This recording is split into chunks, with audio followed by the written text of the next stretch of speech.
Dans cette vidéo, je vais partager avec toi les trois erreurs que la plupart des personnes commettent lors de leurs appels de vente et qui les empêchent de générer un extra de 5 000 € par mois et d'avoir un taux de closing au-dessus de 40%.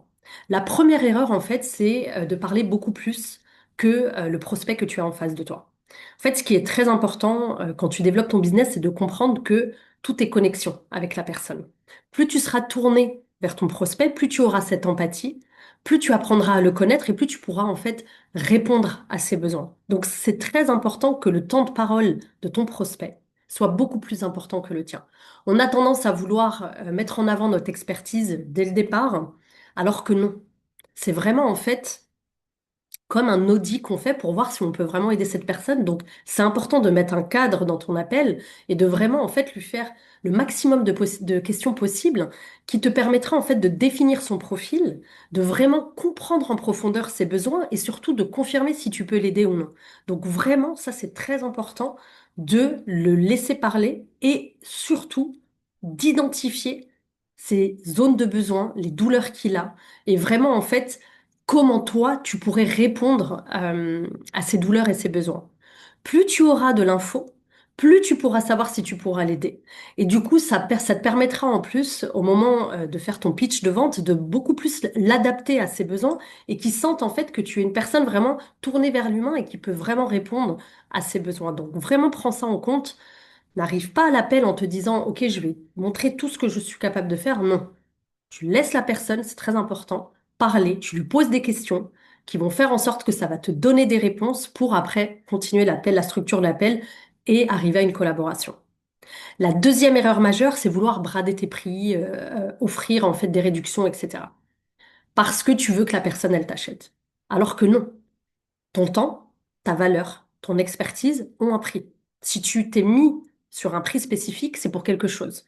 Donc il faut déjà, c'est très important, que tu ne doutes pas en fait de la valeur que tu donnes et du coup du prix que tu mets pour la valeur que tu proposes. C'est très important. Et sache que vraiment, c'est pas en bradant tes prix que tu vas faire en sorte que la personne, elle va collaborer avec toi. Et en plus, c'est quelque part un auto-sabotage, parce que c'est remettre en question en fait tout ce que tu avais mis en avant pour dire ah bah non, en fait, je reviens sur les prix. T'es pas là pour brader tes prix. Tu es là pour trouver en fait des personnes que tu peux aider et que vous puissiez collaborer ensemble. Si au final, la personne, elle est pas faite pour toi, bah limite, ça fait un tri, le fait d'avoir un tri. L'une des questions en plus que tu peux lui faire si la personne, elle commence un petit peu à débattre par rapport au prix, tu dis oui, c'est vrai, le prix il est conséquent, mais est-ce que tu comprends pourquoi ce prix est conséquent? Et normalement, comme tu auras vraiment présenté ton offre en amont, tu auras montré la valeur que tu vas lui apporter, la personne en fait d'elle-même, elle va commencer à se dire oui, c'est vrai, parce que elle va se réénumérer en fait ce que tu vas lui apporter, surtout que tu vas répondre à ses besoins, donc elle va comprendre en fait la valeur de ça. C'est à elle en fait de vraiment prendre le recul et de comprendre que ce prix, bien évidemment, il est justifié. Et très sincèrement, la plupart du temps, en plus, le prix, c'est comme une fausse barrière. Les gens, ils ont un peu cette tendance, c'est quelque chose de psychologique, à dire, ah bon, par rapport au prix, mais des fois, en fait, c'est pas vrai, c'est juste qu'ils ont juste besoin de renforcer la confiance avec toi. Donc, sois ferme sur ton prix. Ton prix, il est ainsi et ne le bouge pas. Bien sûr, tu peux proposer après des facilités ou autres, ça, il n'y a pas de problème. Et encore, ça, je ferai un sujet sur ça. C'est pas non plus ça qui va t'aider à vendre plus. C'est pas quelque chose auquel je suis forcément partisane. En fait, il faut faire vraiment au cas par cas. Mais garde en tête, ton expertise et ton service ont un prix. Le prix que tu as donné, de ça, tu ne peux pas bouger. La troisième grande erreur, c'est que vous ne savez pas faire face aux objections. Les objections, c'est normal, ça fait partie du jeu, j'ai envie de dire. C'est obligé en fait que les personnes vont avoir des questions, des objections, des remises en question. Pour que la personne en fait arrive à collaborer avec toi, il faut créer un climat de confiance. Donc tu vas le créer en lui laissant déjà le temps de parole plus élevé. Tu vas la connaître, tu vas te tourner vers cette personne et comprendre vraiment qui elle est.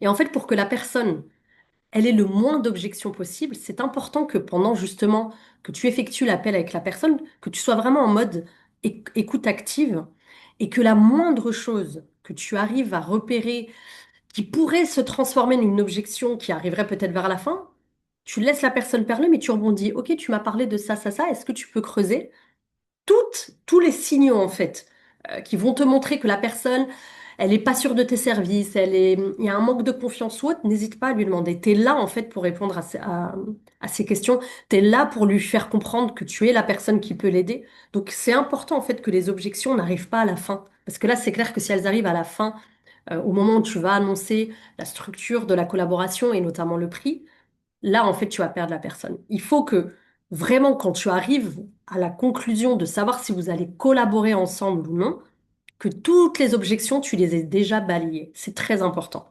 Et comment tu arrives à détecter ces objections?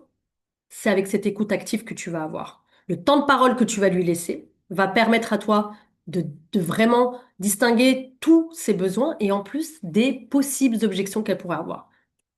T'attends pas la fin. Tu rebondis sur ça immédiatement. Tu m'as parlé de ci, tu m'as parlé de ça, pour qu'elle puisse en fait interagir et que toi tu puisses lui enlever ses doutes.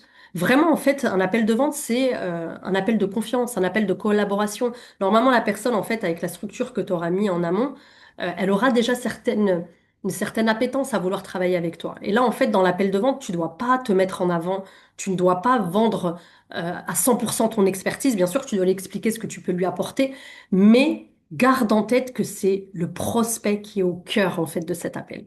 C'est lui qui est important. Comment tu peux l'aider? Qu'est-ce que tu vas mettre en place pour l'aider? Résous ses doutes. Montre-lui que vraiment tu es la bonne personne. Donc vraiment, c'est ces trois principales erreurs que tu dois couper de tes appels de vente et que tu verras que tu commenceras à avoir des appels en plus beaucoup plus fluides et que tu auras des résultats euh, autour des 60% de closing si tu es dans l'empathie et tourné vers l'autre. Donc, lui laisser un temps de parole beaucoup plus important que le tien. Toi, en fait, tu interagis au moment où tu dois faire la présentation, en fait, de ton programme, mais c'est plus la personne qui doit parler. Ne pas brader tes prix. Ton prix, tes services et ton expertise a un coût. Donc ça, c'est très important que tu le fasses voir à la personne. Et je répète, en plus, si tu commences à brader, même la personne, elle va se dire, bah, pourquoi il m'a dit ce prix-là et maintenant, euh, il descend le prix.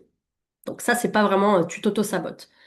Et le troisième point, c'est repérer les éventuelles objections pour pour mettre la personne en confiance. Si tu arrives à enlever ces trois erreurs, tu verras que vraiment au moment où tu parleras en fait de la structure de ton accompagnement, de comment tu peux l'aider, et notamment du prix, tu auras beaucoup moins d'objections et tu arriveras à avoir des appels de collaboration beaucoup plus qualitatifs et surtout à générer beaucoup plus de revenus parce que ça sera beaucoup plus fluide. Reste toi-même, c'est très important. Reste tourné vers l'autre et évite ces trois erreurs et tu verras vraiment que tes appels de vente vont beaucoup mieux évoluer. Adapte aussi ton discours à la personne, fais vraiment des appels personnalisés et montre-lui vraiment que tu peux l'aider. C'est un market fit. Elle a un besoin et toi, tu peux répondre à ce besoin. C'est aussi simple que ça. Plus tu seras authentique, plus tu seras naturel, plus tu seras à l'écoute, plus tu arriveras à avoir des appels de collaboration. Voilà, j'espère que que ça t'aidera en fait à avoir éventuellement les éléments peut-être que tu fais aujourd'hui et qui font en fait que tu n'arrives pas à aboutir à avoir des appels de collaboration. En tout cas, n'hésite pas si tu as des questions à revenir vers moi et je te dis à la prochaine vidéo.